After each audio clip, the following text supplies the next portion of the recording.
کسی انسان کو دکھ دینا اتنا آسان ہے جتنا سمندر میں پتھر پھینکنا، مگر یہ کوئی نہیں جانتا کہ وہ پتھر کتنی گہرائی میں گیا ہے۔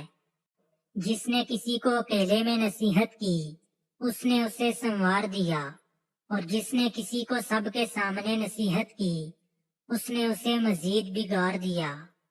لوگوں سے ایسا میل جول رکھو کہ اگر تم مر جاؤ تو وہ تم پر روئیں، اور اگر جیو تو تمہاری طرف مائل رہیں۔ جس نے اپنی رائے کو ترجیح دی وہ ہلاک ہو گیا، اور جس نے دوسروں سے مشورہ کیا وہ ان کی عقلوں میں شریک ہو گیا۔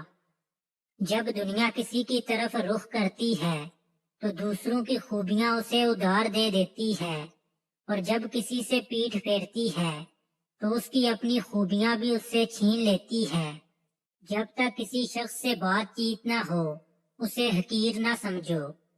عقل مند آدمی کی زبان اس کے دل کے پیچھے ہوتی ہے، اور احمق آدمی کا دل اس کی زبان کے پیچھے ہوتا ہے۔ برا آدمی کسی کے ساتھ نیک گمان نہیں رکھتا، کیونکہ وہ ہر ایک کو اپنے جیسا خیال کرتا ہے۔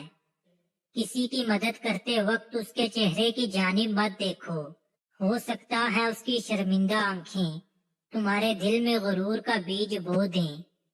کچھ لوگوں کو پچھتاوا بھی نہیں ہوتا۔ ہم سوچتے رہتے ہیں کہ شاید کسی وقت انہیں احساس ہوگا اپنے منفی رویے کا، لیکن ایسا نہیں ہوتا۔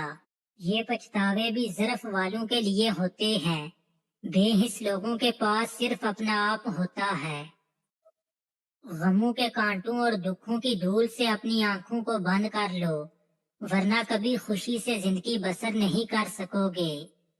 کبھی اپنی جسمانی طاقت اور دولت پر بھروسہ نہ کرنا، کیونکہ بیماری اور غربت آنے میں دیر نہیں لگتی۔ تمہارا مرض تمہارے اندر ہے اور تمہیں معلوم نہیں۔ تمہاری دعا تم میں ہے اور تمہیں معلوم نہیں کہ تم خود کو معمولی جاندار سمجھتے ہو، حالانکہ تمہارے اندر تو پوری کائنات چھپی ہے۔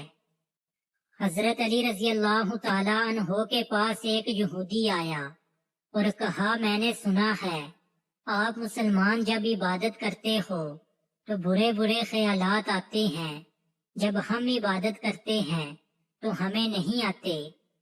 حضرت علی رضی اللہ تعالیٰ عنہ نے فرمایا، اگر ایک گھر فقیر کا ہو اور ایک امیر کا تو چور کہاں جائے گا؟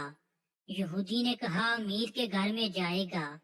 حضرت علی رضی اللہ تعالیٰ عنہ نے فرمایا، تب ہی تو شیطان ان کو ستاتا ہے جن کے دل میں اللہ ہو۔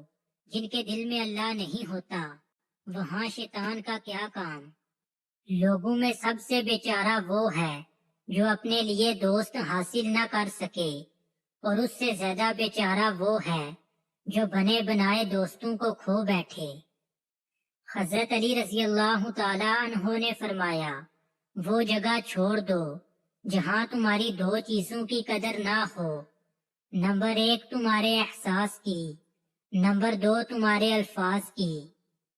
تین چیزیں انسان کو اللہ سے دور کرتی ہیں، نمبر ایک اپنے اعمال کو زیادہ سمجھنا، نمبر دو اپنے گناہوں کو بھول جانا، نمبر تین اپنے آپ کو سب سے بہتر سمجھنا۔